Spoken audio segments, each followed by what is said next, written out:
ಹೆಂಗಸ್ರು ಶಾಸ್ತ್ರ ಕಣ್ಲಾ ನಿಂಗೆ ನಿನ್ ಕೆಲ್ಸ ಹೋಗು ಆಚ್ಕೋಗಿ ಆಡ್ಕೋ ಹೋಗಪ್ಪ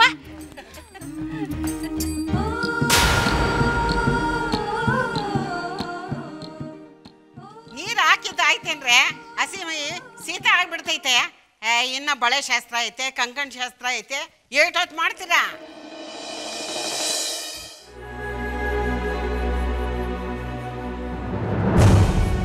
ರಾಮು ಚಿಕ್ಕತ್ತೆ ಊಟ ಬಡಿಸು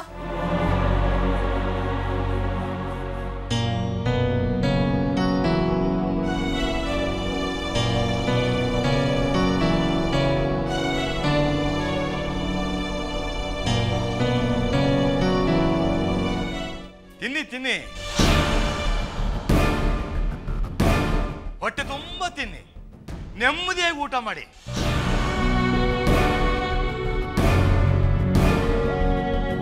ಮನೆ ತುಂಬಾ ಸಂತೋಷ ತುಂಬಿ ತುಳುಕ್ತಾ ಇದೆ ಆರಾಮಾಗಿ ಊಟ ಮಾಡಿ ಮನುಷ್ಯರ ನೀವು ಮನಸ್ಸು ಹೃದಯ ಎರಡೂ ಇಲ್ವಾ ನಿಮಗೆ ಮನೆ ಮಗ ಮನೆ ಬಿಟ್ಟು ಹೋಗಿದ್ದಾರೆ ಬೆಂಕಿ ಹಾಕ ನಾಚಿಕೆ ಆಗಲ್ವಾ ನಿಮಗೆ ರೀ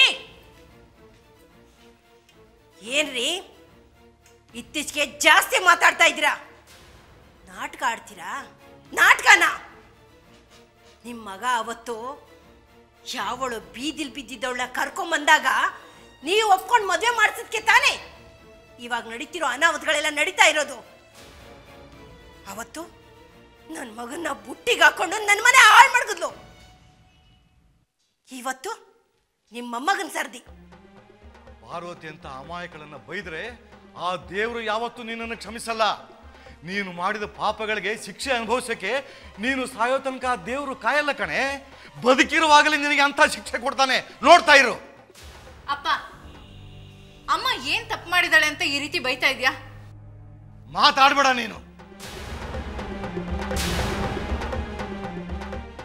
ನಾನು ನಿನಗೆ ಆವತ್ತೇ ಕಲ್ಪನೆಗೆ ಮಾತು ಕೊಟ್ಟು ದಿನಾನೇ ಹೇಳಿದೆ ಸುಲೋಚನಾ ನೀನು ತಪ್ಪು ಮಾಡ್ತಾ ಇದ್ದೀಯಾ ಚಂದನ್ನ ಒಂದು ಮಾತು ಕೇಳಬೇಕಿತ್ತು ಅಂತ ಕೇಳಿದೆ ನೀನು ನನ್ನ ಮಾತ ಆವತ್ತು ನೀನು ನನ್ನ ಮಾತನ್ನ ಕೇಳಿದ್ದಿದ್ರೆ ಇವತ್ತು ನನ್ನ ಮೊಮ್ಮಗ ಮನೆ ಬಿಟ್ಟು ಹೋಗೋ ಪರಿಸ್ಥಿತಿನೇ ಬರ್ತಾ ಇರಲಿಲ್ಲ ಅವನು ಸುರಕ್ಷಿತವಾಗಿ ಮನೆಗೆ ವಾಪಸ್ ಬಂದ್ರೆ ಸರಿ ಏನಾದ್ರೂ ಹೆಚ್ಚು ಕಮ್ಮಿ ಆದ್ರೆ ಸುಲೋಚನಾ ನಿನ್ನನ್ನು ಕೊಂದು ನಾನು ಆತ್ಮಹತ್ಯೆ ಮಾಡ್ಕೋತೀನಿ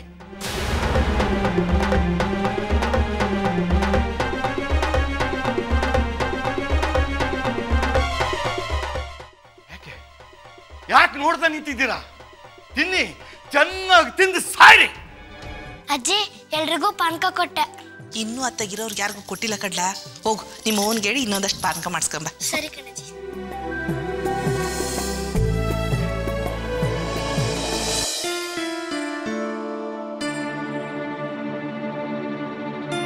ಗುಡ್ತೋಳು ನಾನಿಲ್ಲಿ ಪಾತ್ರೆ ತೊಳಿತಾ ಇದ್ದೀನಿ ಅಲ್ಲಿ ಆದ್ರೂ ಗುಡ್ತೋಳು ನೆಮ್ಮದಿಯಾಗಿ ಲಗ್ನ ಆಯ್ತಾವಳೆ ಇದು ಒಂದ್ ಜನ್ಮನ ನನ್ ಜನ್ಮಕ್ಕೆ ಇಷ್ಟು ಬೆಂಕಿ ಹಾಕ ಬರೀ ಇದೇ ಆಗೋಯ್ತು ನನ್ಗೆ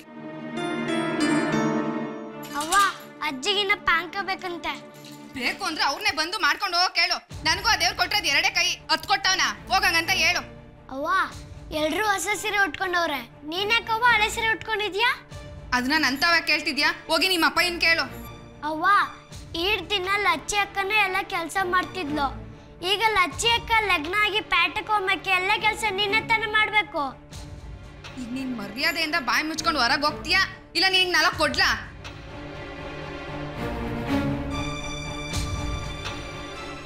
ನನ್ ಮಗ ಹೇಳಿದ್ದು ದಿಟ್ಟಾನೇ ಅಲ್ವಾ ಇಷ್ಟು ವರ್ಷದಿಂದ ಲಚ್ಚಿ ಈ ಮನೇಲಿ ಕೆಲಸದೊಳಗಿಂತ ಹೆಚ್ಚಾಗಿ ದುಡಿತಿದ್ಲು ಬೈದ್ರು ಉಗಿದ್ರು ಒಂದ್ ವೇಳೆ ಒಡೆದ್ರು ತುಟ್ಟುಕ್ ಪಿಟ್ಟುಕ್ಕಂದೆ ಇಡೀ ಮನೆ ಕೆಲಸನ ಆರಾಮಾಗಿ ಮಾಡ್ಕೊಂಡಿದ್ಲು ನಾನು ಕೆಲಸ ಮಾಡ್ತೀನಿ ಅಂತ ನಾಟಕ ಆಡ್ಕೊಂಡು ಆರಾಮಾಗಿದ್ದೆ ಲಚ್ಚಿ ಮದುವೆ ಆಗೋದ್ಲು ಅಂದರೆ ಇಡೀ ಮನೆ ಕೆಲಸ ನನ್ನ ತಲೆಗೆ ಬರ್ತೈತೆ ನನ್ನ ಜೀವನ ನರಕ ಆಗೋಯ್ತದೆ ಆ ನರಕ ಯಾರಿಗೂ ಬೇಡ ದೇವ್ರೆ ಹೆಂಗಾರ ಮಾಡಿ ನನ್ನ ಗಂಡನ ತಲೆ ಸವರಿ ಈ ಮನೆಯಿಂದ ಹೊರಗಡೆ ಕರ್ಕೊಂಡು ಹೋಗ್ಬೇಕು ಇಲ್ಲ ಅಂದರೆ ಈ ಮನೇಲಿ ಕೆಲಸದೊಳಾಗ್ಬಿಡ್ತೀನಿ ಆಟಯ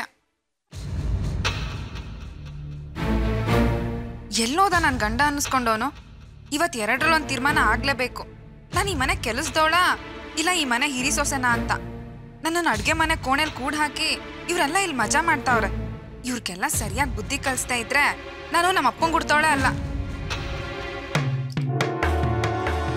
ಎಲ್ಲ ನಾವು ಅನ್ಕೊಂಡಂಗೆ ನಡೀತಾ ಇದೆ ತಾನೇ? ನೀನೇನು ಯೋಚನೆ ಮಾಡ ಮಾವಯ್ಯ. ನಮ್ಮವ್ರು ಎಲ್ಲ ಆಯಕಟ್ಟಿನ ಜಾಗದಾಗ ಅವ್ರೆ, ಯಾವನು ಮಿಸ್ಕೊಳಂಗಿಲ್ಲ. ನಂಗೆ ಬ್ಯಾರೆ ಯಾರ್ದು ಯೋಚನೆ ಇಲ್ಲ. ರುದ್ರಪ್ಪಂದಯ್ಯ ಅವನೆಂತ ಐನಾತಿ ನನ್ನ ಮಗ ಅಂದ್ರೆ ಬೆಂಕಿ ಇಲ್ದೇನೆ ಹೊಗೆ ಆಡಿಸ್ಬಿಡ್ತಾನೆ. ಅಂಥವನು ಲಗ್ನದ ಮನೆಗೆ ಬಂದು ಇಲ್ಲಿ ಸಲ್ಲದ ಕಿತಾಪತಿ ಮಾಡಿ 10 ಜನರ ಮುಂದೆ ನನ್ನ ಮಾನ ಮರ್ವದೆ ತೆಗೆದುಬಿಟ್ಟಾನು ಅಂತ. ನನ್ನ ಮೇಲೆ ನಿಂಗೆ ಇನ್ನೂ ನಂಬಿಕೆ ಬರ್ತಾ ಇಲ್ವಾ ಮಾವಯ್ಯ? ರುದ್ರಪ್ಪ ಅಲ್ಲ, ಅವ್ರ ಅಪ್ಪನೇ ಬಂದ್ರು ಏನು ಮಾಡೋಕ್ಕಾಗಿಲ್ಲ. ಯಾವ ನಾರ ಉಸಿರು ಬಿಟ್ರೆ ಕಾಲ್ ಮುರಿದು ಕೈ ಕೊಡಿ ಅಂತ ಹೇಳಿವ್ನಿ. ಮಾವಯ್ಯ, ಈ ಊರ್ನಾಗೆ ನಮ್ಮ ಎದುರು ನಿಂತು ಮಾತಾಡೋಗಣ್ಸು ಯಾವನವನು ಹೇಳು? ತಮ್ಮಯ್ಯ, ಯಾಕಲ್ಲ ಇಟ್ಟೊಂದು ಯೋಚನೆ ಮಾಡಿಯ? ಬಾಸ್ವಯ್ಯ ಹೇಳಿದ್ ಕೇಳಿಸ್ಕೊಳ್ಳಿಲ್ವಾ? ಮಾವಯ್ಯ ನೀ ಏನು ಚಿಂತೆ ಮಾಡಬೇಡ, ಎಲ್ಲ ನಾನು ನೋಡ್ಕೊತೀನಿ ಅಂತ.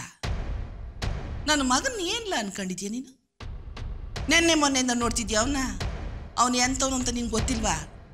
ನೋಡ್ಲಾ, ಈಸೇನು ತಲೆಗೆ ಹಾಕಬೇಡ. ಈಗ ನಾಳೆ ಲಗ್ನ ಆಗಕ್ಕೆ ಜುಮ್ ಅಂತ ತಯಾರಾಗು. ನಾಳೆ ಆಗೋ ಲಗ್ನ ತಪ್ಸಕ್ಕೆ ಯಾರಿಂದನೂ ಸಾಧ್ಯ ಇಲ್ಲ.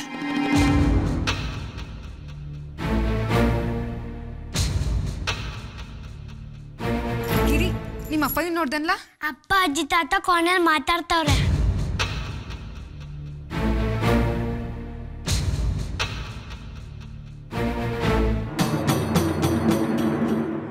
ಎಷ್ಟೇ ಹೇಳಿದ್ರು ಏನೇ ಹೇಳಿದ್ರು ನನ್ನ ಮನ್ಸೊಳಿಕೆ ಏನೋ ಅನ್ನಿಸ್ತಾ ಇದೆ. ನೀನು ಯಾಕೆ ಹೆದರ್ಕತಿದ್ಯಾ ಅಂತ ನಂಗೆ ಅರ್ಥ ಆಯ್ತಲ್ಲ. ಅವಯ್ಯ, ಆ ಹುಡುಗನ ಫೋಟೋ ಹೆಂಗೆ ಸಿಕ್ತು, ಆ ಫೋಟೋ ನಮ್ಮನೊಳಗೆ ಬಂದು ಹೆಂಗೆ ಸೇರ್ಕತ್ತು ಅಂತ ನಂಗಂತೂ ಗೊತ್ತಿಲ್ಲ. ಲಗ್ನ ಪತ್ರಿಕೆಲಿರೋ ಹುಡುಗ ಲಗ್ನದ ಗಂಟ ಬತ್ತಾನೆ ಅಂತ ಯಾಕೆ ನೀ ಅನ್ಕತೀಯ? ಅದು ಈ ಜಲಮ್ನಾಗೆ ಸಾಧ್ಯ ಇಲ್ಲ ಕಣ್ಲ ತಮ್ಮಯ್ಯ. ನಾಳೆ ನೀನು ಲಚ್ಚಿ ಕುತ್ತಿಗೆ ತಾಳಿ ಕಟ್ಟದ್ನ ತಪ್ಸಕ್ಕೆ ಯಾರ ಕೈಯಿಂದನೂ ಸಾಧ್ಯ ಇಲ್ಲ. ನಮ್ಮ ಅಟ್ಟಿ ಅದೃಷ್ಟ ದೇವತೆ ಸಾಯ ಗಂಟ ಈ ಅಟ್ಟಿಗೆ ಕಾಲು ಮುರ್ಕೊಂಡು ಕೆಲಸದೊಳಗೆ ಬಿದ್ದಿರ್ತಾಳೆ.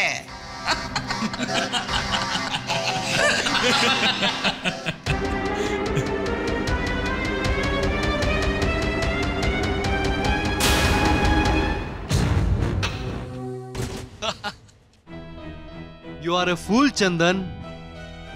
ಜಗತ್ತಿನ ಎಲ್ಲ ಪ್ರೇಮಿಗಳ ಹಾಗೆ ನೀನು ಒಬ್ಬ ಜಗಶ್ರೇಷ್ಠ ಮೂರ್ಖ.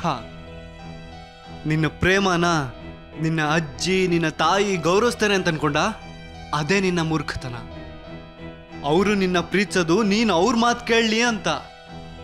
ಆದರೆ ನೀನು ನಂಬಿ ಪ್ರೀತಿಸಿದ್ದು ನಿನ್ನ ಅಮ್ಮ ಅಜ್ಜಿ ನೀನು ಹೇಳ್ದಾಗ ಕೇಳ್ತಾರೆ ಅಂತ. ಅದೆಲ್ಲ ಸುಳ್ಳು ಚಂದನ್. ಪ್ರಪಂಚದಲ್ಲಿ ಎಲ್ಲರೂ ಸ್ವಾರ್ಥಿಗಳೇ, ನಿಜ. ಎಲ್ಲರೂ ಸ್ವಾರ್ಥಿಗಳೇ. ಅದಿಷ್ಟು ದಿನ ನನಗೆ ಅರ್ಥನೇ ಆಗಿರಲಿಲ್ಲ, ಇವತ್ತರ್ಥ ಆಯ್ತು. ಅವ್ರಿಗೆ ಅವ್ರ ಜೀವನನೇ ಮುಖ್ಯ, ನನಗೆ ನನ್ನ ಜೀವನನೇ ಮುಖ್ಯ. ಯಾರು ಎಷ್ಟೇ ವಿರೋಧಿಸಿದ್ರೂ ಚಿಂತೆ ಇಲ್ಲ. I don't care. ನಾನು ಮದುವೆ ಆದ್ರೆ ಅದು ಶ್ರುತಿನೇ. ನಾನು ಸುಖವಾಗಿರ್ಬೇಕು ಅಂದ್ರೆ ನನ್ಗಿರೋದು ಇದೊಂದೇ ದಾರಿ.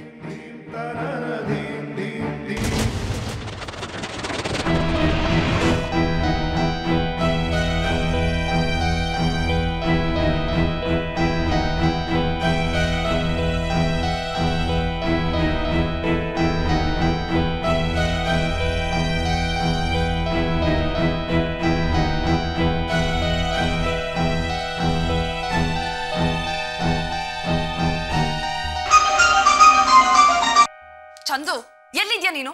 ಯಾಕೆ ಫೋನ್ ಸ್ವಿಚ್ ಆಫ್ ಮಾಡಿದ್ಯಾ? ಮತ್ತೇನಾದ್ರೂ ಫೋನ್ ಸ್ವಿಚ್ ಆಫ್ ಮಾಡಿದ್ರೆ ನೀನ್ ಎಲ್ಲಿದ್ಯೋ ಅಲ್ಲಿಗೆ ಬಂದು ನಾನು ಏನ್ ಮಾಡ್ತೀನೋ ನನಗೆ ಗೊತ್ತಿಲ್ಲ. ಐ ಆಮ್ ಸಾರಿ ಶ್ರುತಿ. ನಾನು ಫೋನ್ ಸ್ವಿಚ್ ಆಫ್ ಮಾಡಿದ್ದಕ್ಕೆ ಕಾರಣ ಇದೆ. ನಿನಗೆ ನನ್ನ ಮದ್ವೆ ಆಗದೆ ಇರೋದಕ್ಕೆ 1000 ಕಾರಣ ಇದೆ, ಇನ್ನ ಫೋನ್ ಸ್ವಿಚ್ ಆಫ್ ಮಾಡೋದಕ್ಕೆ ಕಾರಣ ಇಲ್ಲದೆ ಇರುತ್ತಾ? ನಾ ಹೇಳೋದನ್ನ ಸ್ವಲ್ಪ ಸೀರಿಯಸ್ ಆಗಿ ಕೇಳು ಶ್ರುತಿ. ನಮ್ಮ ಮನೆಯಲ್ಲಿ ನಮ್ಮಿಬ್ರು ಮದ್ವೆನ ಯಾರೂ ಒಪ್ತಾ ಇಲ್ಲ, ನಮ್ಮ ಅಮ್ಮನೇ ಒಪ್ತಾ ಇಲ್ಲ. ಅದಕ್ಕೆ ನಾನು ಒಂದು ತೀರ್ಮಾನಕ್ಕೆ ಬಂದಿದ್ದೀನಿ. ನಾವಿಬ್ರು ಮದ್ವೆ ಆಗ್ಬಿಡೋಣ ಶ್ರುತಿ.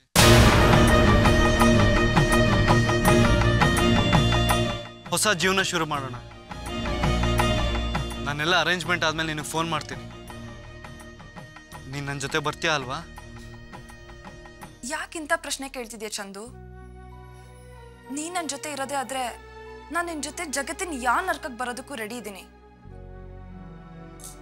ನಾನು ನಿನ್ನ ಫೋನ್ಗೋಸ್ಕರನೇ ಕಾಯ್ತಾ ಇರ್ತೀನಿ. You take care.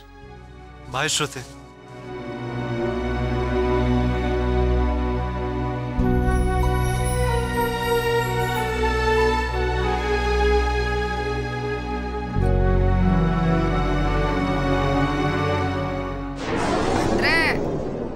ಲಚ್ಚಿನ ಲಗ್ನ ಆಯ್ತಿರೋದು ಚಿಕ್ಕಪ್ಪನ? ನನಗ್ ಗೊತ್ತಿತ್ತು, ನನಗ್ ಮೊದ್ಲೇ ಗೊತ್ತಿತ್ತು. ಈ ಅಟ್ಟಿನಲ್ಲಿ ಏನೋ ನಡಿಬಾರ್ದೆ ನಡೀತಾ ಐತೆ ಅಂತ ನನಗ್ ಮೊದ್ಲೇ ಗೊತ್ತಿತ್ತು. ಆದ್ರೆ ಏನು ಅಂತ ಗೊತ್ತಿರ್ಲಿಲ್ಲ.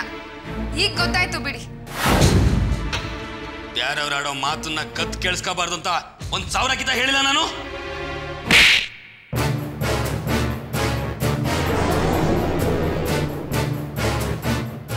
ಇದೇನ ನಿಮ್ಮ ಅಪ್ಪ ನಿಂಗೆ ಹೇಳ್ಕೊಟ್ಟಿರೋದು? ಅವಯ್ಯ, ನೀ ಹೂ ಅನ್ನವಯ್ಯ. ಈಗಲೇ ಇವಳು ನಾಲಿಗೆ ಕತ್ತರಿಸಿ ಬಿಸಾಕ್ತೀನಿ. ಈಗ ನಾನಂತದ್ ಏನ್ ಅನ್ಬಾರದು ಅಂದೆ ಅಂತ ನೀನ್ ನನ್ನ ನಾಲ್ಗೆ ಕತ್ತರಿಸ್ತೀಯ?